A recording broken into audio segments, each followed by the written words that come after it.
Mas, tipo, como é que Hobbes influencia na política, tipo, hoje em dia? É que o Estado moderno tem essa ideia de poder central, né, com o presidente, prefeito, vai se ramificando até chegar a um indivíduo que é controlado, que é basicamente a ideia central da filosofia de Hobbes, que é esse poder, né, centralizado, um soberano.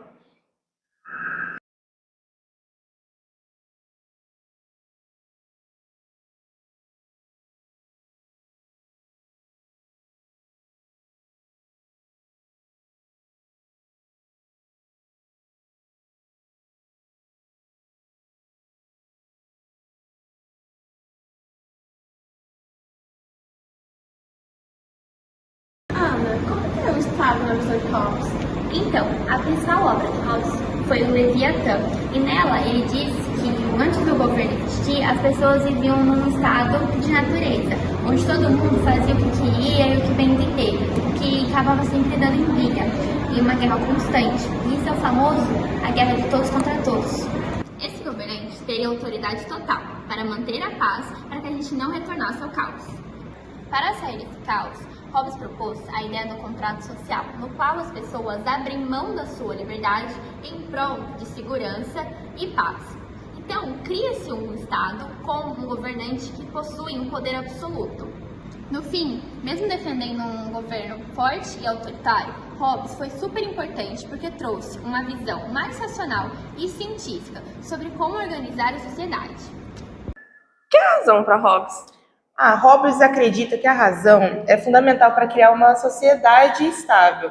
Para ele, tem dois tipos de razão: geométrica e a razão subjetiva. Na geométrica, ela é universal e é lógica. Já na subjetiva, é focada nos sentimentos e já também focada no desejo das pessoas. Para ele, a razão geométrica, parecida com a matemática, também pode ser utilizada na política para a resolução de problemas de convivência social. Hobbes também vê uma interação constante entre a razão e a paixão, onde as duas devem andar juntas para evitar o caos e a violência. E tem mais, Hobbes defende que a política deve ser baseada nas ações humanas e não em crenças religiosas ou ordens divinas, tá? Para Hobbes, o conceito de liberdade e poder está extremamente conectado. Para ele, o poder é a possibilidade de realizar suas vontades, porém ele é limitado por fatores externos e pela sociedade. Já a liberdade, ela é a possibilidade de realizar o seu desejo, desde que não há nenhum fator externo que impossibilite isso. Mas para Hobbes, a verdadeira liberdade só existe em uma sociedade controlada, onde o Estado regula o poder. Por isso ele propõe a criação do Estado, é representado pelo Leviatã, para centralizar o poder e garantir a paz. A igualdade nesse contexto para Hobbes é muito importante. Ele acreditava que todos os homens eles eram iguais em capacidade de ação, só que isso geraria competições e conflitos. Nesse estado natural de igualdade, não teria harmonia entre os homens e sim muita violência. Por isso ele acreditava que o Estado deveria intervir e criar uma desigualdade controlada. O Leviatã, essa figura de autoridade, deveria intervir, transformando esse estado natural de igualdade em um estado de desigualdade entre os homens para poder ter uma convivência pacífica entre eles. Resumindo, Hobbes acreditava que o poder e a liberdade só seriam possíveis e sustentados dentro de uma sociedade controlada, onde o Estado ia regular as relações de poder e criar uma desigualdade em que manteria as pessoas em uma relação pacífica. Só que esse pensamento foi criticado depois pelos marxistas, que acreditavam que como o Estado vai criar uma desigualdade, ele vai acabar favorecendo a classe dominante, a burguesia. Mas o que é animal artificial? Então, pelo que eu entendi, o Hobbes ele utiliza esse termo para descrever tipo o Estado como um animal artificial, entende? Na obra dele, Leviatã, ele apresenta o Estado como uma construção artificial feita pelos homens, que fugiria do estado de natureza, que seria anterior a ele, entendeu? Nesse estado de natureza, basicamente o homem, minha filha, luta, luta, luta, cobiça, sempre vai ter guerra de todo mundo contra todo mundo.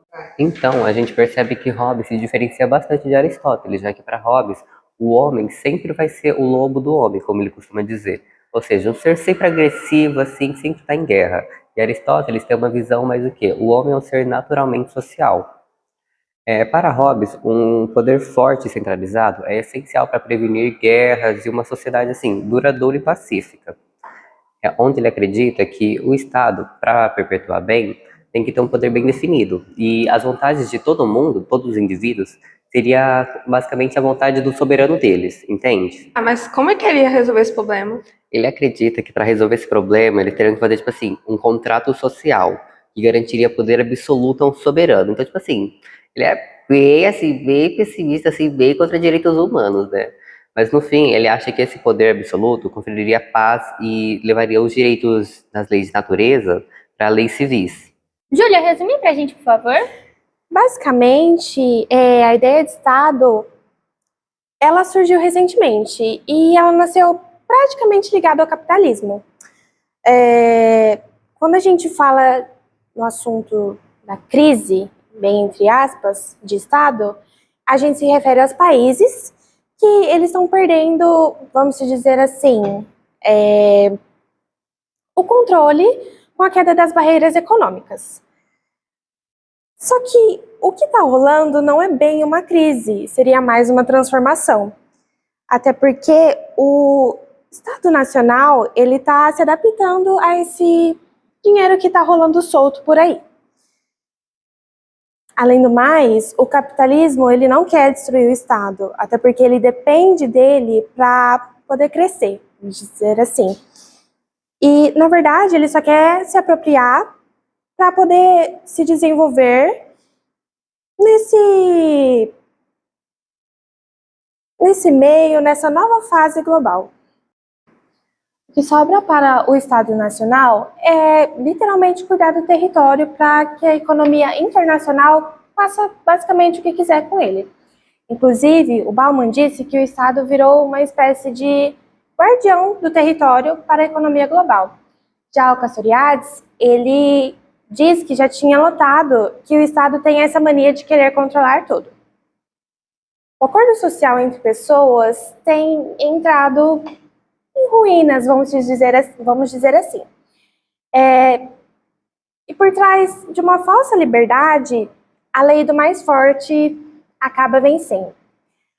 Para mudar isso, talvez a gente precise de uma visão, como eu posso dizer, mais forte e completa, tipo a de um pensador como Hobbes, para um pensamento de um novo futuro.